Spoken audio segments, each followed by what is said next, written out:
In the center of Kyoto, between residential buildings and quiet streets, there is a small earthen mound.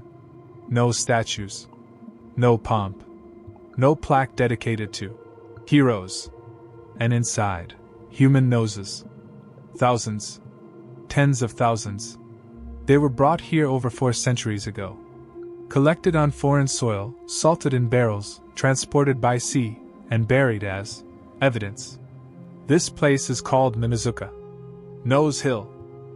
When we hear the word samurai, one image comes to mind: honor, discipline, nobility, a sword glinting in the sun. But Mimizuka is not about nobility. It's about the accounting of war. About a system in which violence was measured, confirmed, rewarded. And if you think this is a story about bad people, no. It's worse. This is a story about rules that made cruelty normal. Today, I will not tell you the legend of the samurai. I will show you how this legend was constructed, and what had to be buried underground to make it look beautiful.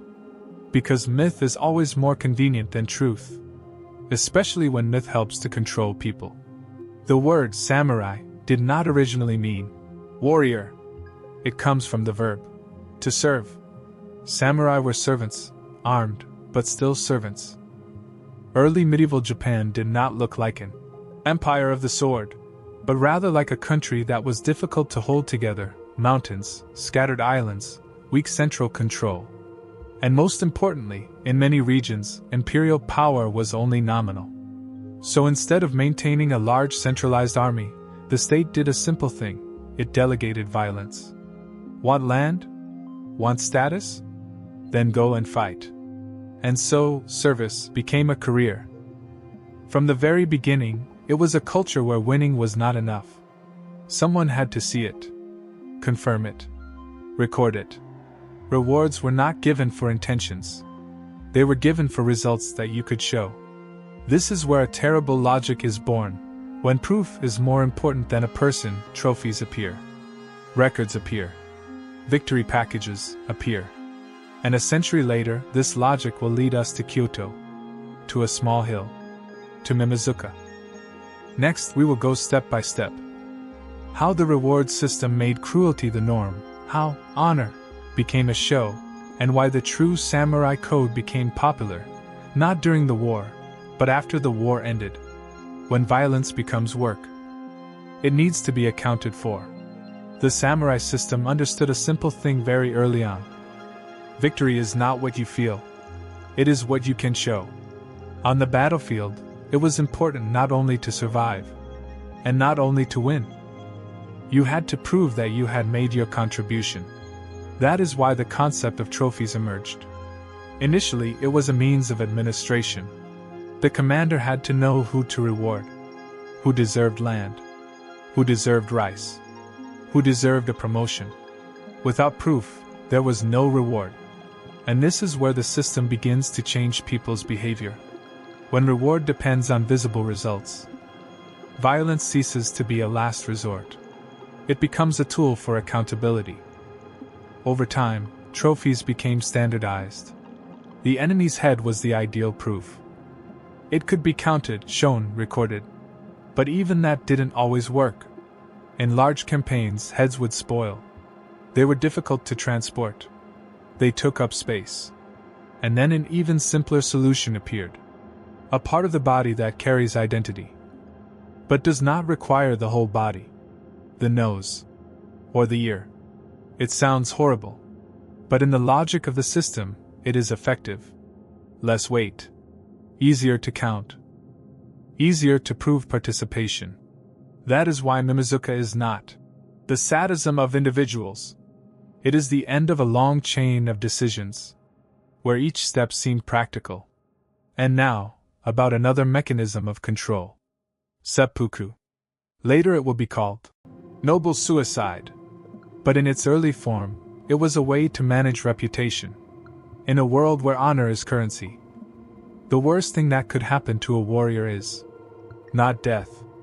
It is public defeat, captivity, shame, humiliation that casts a shadow not only on the person, but on their family, clan, and master. Seppuku allowed you to take control of the story, to prevent the enemy from making you a trophy, to prevent someone else from telling how you lost. It was a way of saying, I was not defeated. I put an end to it myself. Over time, what began as a choice became an expectation. If you lost, you had to die properly. This is how the system regulated not only the behavior of the living, but also the memory of the dead. Now imagine what happens when this logic is taken outside of Japan. The end of the 16th century. Japan is waging a large-scale war abroad for the first time. The Korean campaign. Tens of thousands of samurai. Foreign land. Long supply lines. Commanders who need to report on their successes.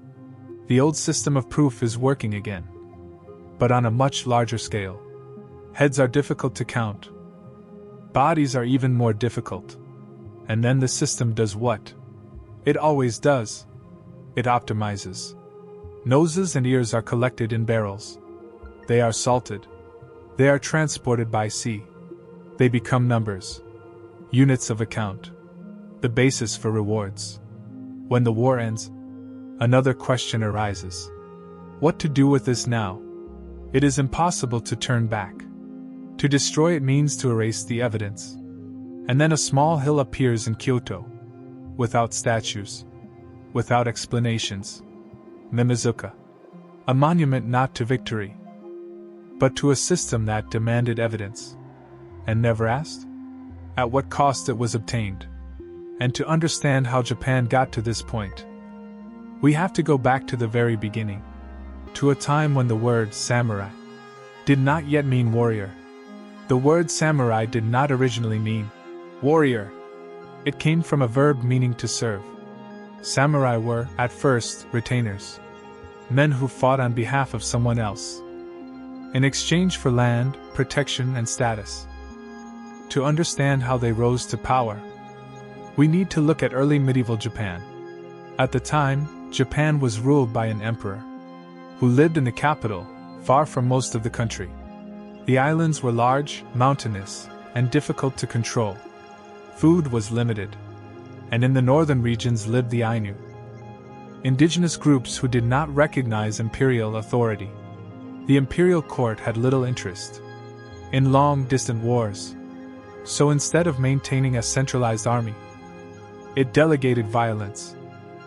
Land was offered to those willing to fight. Victory meant ownership. Failure meant nothing.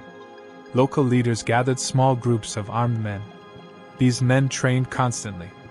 They were highly motivated, because war was not ideology. It was opportunity. In these early centuries, the samurai's primary weapon was not the sword. It was the bow. Mounted archers dominated the battlefield. Skill mattered more than numbers. And reputation mattered more than strategy. A successful warrior was one whose actions were seen and confirmed from the beginning. This was a culture built on visibility. You were rewarded not just for winning, but for proving that you had. As these warrior bands expanded, they began to form clans. Clans built fortifications. They controlled farmland. They offered protection to peasants. Often more immediate protection than the imperial government could provide.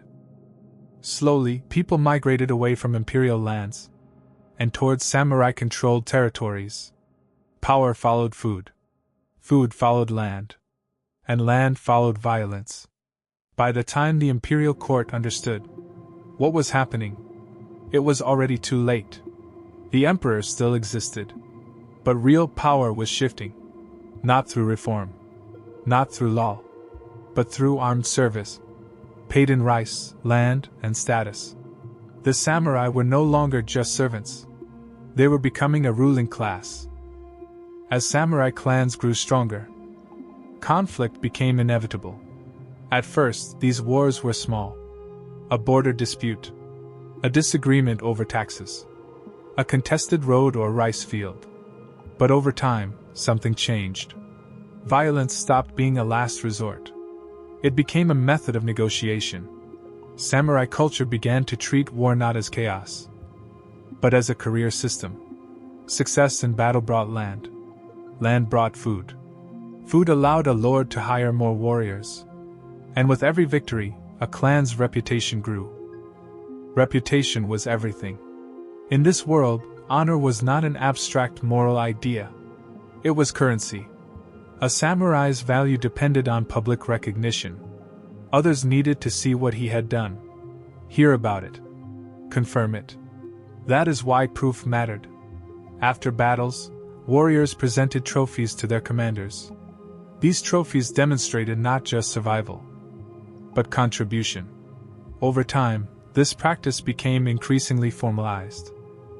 According to historical records, enemy heads were collected and displayed to verify individual achievement. This wasn't about cruelty for its own sake. It was about administration. Rewards were distributed based on evidence. No proof meant no reward. In a system like this, violence was incentivized, measured, and documented. Honor functioned as a performance. And like any performance, it had rules. One of the most famous practices was ritual suicide, known today as seppuku. In later centuries, it would be romanticized as a noble, philosophical act. But in its earlier forms, it served a very practical purpose. A defeated samurai faced disgrace. Capture could bring humiliation, and humiliation threatened the standing of his entire clan. Seppuku allowed a warrior to control the narrative of his death. It transformed failure into sacrifice. The message was clear. I did not lose my honor. I gave my life. This act preserved reputation, not just for the individual, but for the family and the lord he served. Over time, this logic hardened into expectation. A samurai was increasingly expected to die, either in battle or by his own hand. Life itself became conditional. But even this code had limits. Despite the idealized image, many samurai changed sides when it suited them. Loyalty was often flexible. Survival mattered. If a lord fell, his retainers faced a choice: death, exile, or adaptation. Those who chose to live without a master became ronin. Popular culture portrays ronin as tragic heroes. In reality, most struggled. Some became mercenaries. Others turned to banditry. A few attempted to live quietly outside the system. The point is not that samurai were hypocrites. The point is that the system rewarded outcomes, not ideals. Honor was valuable only as long as it functioned. And as Japan entered a period of larger conflicts, the limits of this system became impossible to ignore. Because honor worked best when wars were small, personal, and visible. But that was about to change. From across the sea, a force was coming that did not recognize samurai rituals, formal challenges, or reputation. A force that fought differently. And when it arrived, the old rules stopped working. For generations, samurai warfare followed familiar patterns. Battles were limited in scale. Combat was personal. Identity mattered. Before fighting, warriors announced their names, their lineage, their past victories. Formal challenges were not just ritual. They were how legitimacy was established. But in the late 13th century, Japan faced an enemy that ignored all of this. The Mongol Empire, already stretching across much of Asia, turned its attention toward the Japanese islands. In 1274, a Mongol-led force crossed the sea from Korea and landed on the shores of Kyushu. The samurai responded according to the expectations of their tradition. According to later accounts, elite warriors approached the invaders, anticipating recognizable forms of combat. What they encountered instead was mass firepower. The Mongol army fought as a unit. Archers fired in coordinated volleys. Contemporary accounts describe the use of explosive weapons to disrupt formations. There were no formal challenges, no introductions, just overwhelming force. For the samurai, this was a shock. Their system was designed for recognition, not anonymity, for individual valor, not collective destruction. In the first encounters, traditional tactics failed. Samurai armor, optimized for arrows and blades, struggled against unfamiliar weapons. Their emphasis on personal achievement became a liability against an army that prioritized coordination. The invasions ultimately failed, partly due to logistical problems, and partly due to storms that destroyed much of the Mongol fleet. Later generations would call this divine intervention.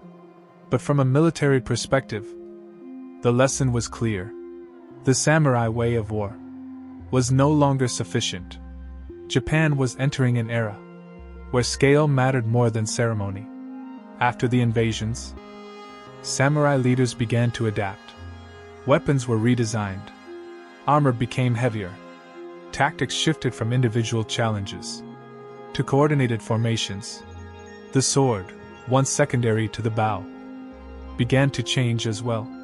Blades were reinforced, curvature adjusted, durability prioritized. What we recognize today as the katana took shape not as a symbol of honor, but as a response to new forms of warfare and earlier failures. At the same time, the economic cost of defense rose dramatically. Forts had to be built, coastal patrols maintained, large numbers of warriors kept ready. But unlike earlier wars, there was no conquered land to distribute, no clear spoils. The system that rewarded violence was now struggling to pay for it. Samurai were still expected to serve, still expected to fight, but the incentives were breaking down. And when a warrior class trained for war finds itself without clear rewards, instability follows. Japan would not immediately collapse into chaos, but the pressure was building. The old rules had been exposed. Honor had failed, not because it was false, but because it was incomplete. And as Japan moved into the next centuries, war would become larger, harsher, and far less personal. The age of ritual combat was ending. What replaced it would redefine the samurai forever. By the 15th century, Japan entered what historians later called the Sengoku period, the age of warring states. Central authority collapsed. The shogun still existed in name. The emperor still sat on the throne, but neither controlled the country. Power belonged to those who could raise armies and feed them, and for the first time, Japan could sustain mass warfare. Agricultural output increased. Rice production expanded. Larger populations meant larger armies. Battles were no longer fought by dozens of elite warriors. They involved thousands, sometimes tens of thousands. In this environment, ritual stopped mattering. There was no time for introductions, no space for formal challenges. Victory went to whoever adapted fastest. This period produced some of the most ruthless leaders in Japanese history. One of them was Oda Nobunaga. Nobunaga understood something many traditional samurai resisted. War was no longer about individual skill, it was about efficiency. When firearms arrived in Japan in the 16th century, many samurai dismissed them. Guns were unreliable, slow to reload, seen as dishonorable. But Nobunaga saw their potential. A musket required weeks to learn. A bow or sword took years. Firearms broke the monopoly. The warrior class held on violence. Peasants could now fight. Nobunaga organized forces where concentrated gunfire was integrated with traditional troops. The results were devastating. Armies built on personal valor collapsed under sustained volleys. Old elites were defeated by forces they no longer understood. Resistance was not limited to rival clans, Buddhist warrior monks, who controlled land and trade routes, stood in Nobunaga's way. For generations, they had been politically untouchable. Nobunaga showed little restraint. Monastic strongholds were surrounded, destroyed, their communities killed, dispersed, or forced into submission. This was not sacrilege in his eyes. It was strategy. The same logic applied to regions that resisted centralized control. In areas known for guerrilla warfare, entire provinces were devastated, not to win hearts, but to eliminate resistance entirely. The Sengoku period was not chaos. It was systematic brutality. And it worked. By the late 16th century, Japan was closer to unification than it had been in centuries. But this success created a new problem. The country now contained hundreds of thousands of professional warriors, men trained only for war, men whose status depended on conflict. Peace, if it came, would threaten the very class that had made unification possible.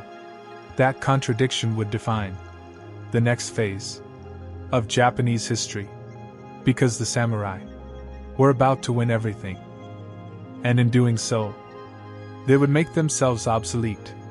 At the beginning of the 17th century, Japan finally achieved what centuries of war had failed to deliver: stability. A new military government took control. The country was unified. Large-scale warfare ended. For the first time in generations, samurai were no longer needed on the battlefield. This created a crisis. The warrior class still existed. Its privileges remained. Its identity was intact. But its purpose was gone. Samurai were now expected to serve as administrators, bureaucrats, local officials, and ceremonial guards. Some adapted. Others struggled. They had been trained for combat, from childhood, for discipline, for obedience, for violence. Now they were told to manage rice taxes, keep records, and attend formal ceremonies. Status without action proved difficult to sustain. It was during this long peace that something important happened. The image of the samurai began to change. In earlier centuries, samurai culture had been practical, flexible, and often brutal. But now, with war absent, a new narrative emerged. Texts began to circulate, describing an idealized warrior. He was calm, educated, loyal beyond reason, prepared to die at any moment. This ideal would later be called Bushido, the way of the warrior. What matters is not that Bushido existed. What matters is when it became influential, not during constant warfare, but after war had ended. Bushido was not a battlefield code. It was a retrospective philosophy, a way to preserve identity in a world that no longer required it. It transformed violence into virtue, obedience into morality, and death into meaning. For the ruling government, this was extremely useful. A class trained to obey, to endure hardship without complaint, and to value sacrifice was easier to control. Samurai were encouraged to study literature, practice calligraphy, and write poetry. Their swords became symbols, rather than tools. But beneath the surface, tension remained. Many samurai fell into debt. Stipends lost value. Opportunities narrowed. Some turned to art, others to scholarship, and some simply waited for a return to the world that had given them purpose. That return would come, but not in the way they expected, because the next great conflict would not be fought between clans. It would be fought between past and future. And when it arrived, the samurai would face their final test. In the mid-19th century, the world Japan had isolated itself from came crashing back in. Foreign ships appeared off the coast. Their weapons were modern. Their demands were clear. Japan could no longer remain closed. What followed was not just reform. It was disruption. The old political order collapsed. A new government moved quickly to modernize the country. Feudal privileges were abolished. Social classes were redefined. And the samurai, once the backbone of the state, lost their legal status. They were no longer allowed to carry swords in public. Their stipends were eliminated. Their exclusive role in warfare disappeared. For many, this was humiliation. Some adapted. They became officers, businessmen, civil servants. Others resisted. Uprisings broke out. Former warriors took up arms, fighting not just for income or rank, but for identity. They lost. Modern armies, trained and equipped along Western lines, defeated them decisively. The age of the samurai was over. But the story did not end there. What disappeared in law survived in memory. As Japan industrialized, it searched for continuity, something that could connect modern factories, railways, and armies to an older sense of purpose. That connection was found, not in history, but in myth. Bushido was revived, simplified, idealized, and stripped of its contradictions. It was taught in schools, promoted in the military, framed as the timeless soul of the nation. Loyalty, endurance, self-sacrifice. Detached from its historical context, these values took on a new role. They no longer served a feudal lord. They served the state. In the 20th century, Japan built a modern army, based largely on conscription. Most soldiers were not samurai. They were farmers, workers, students.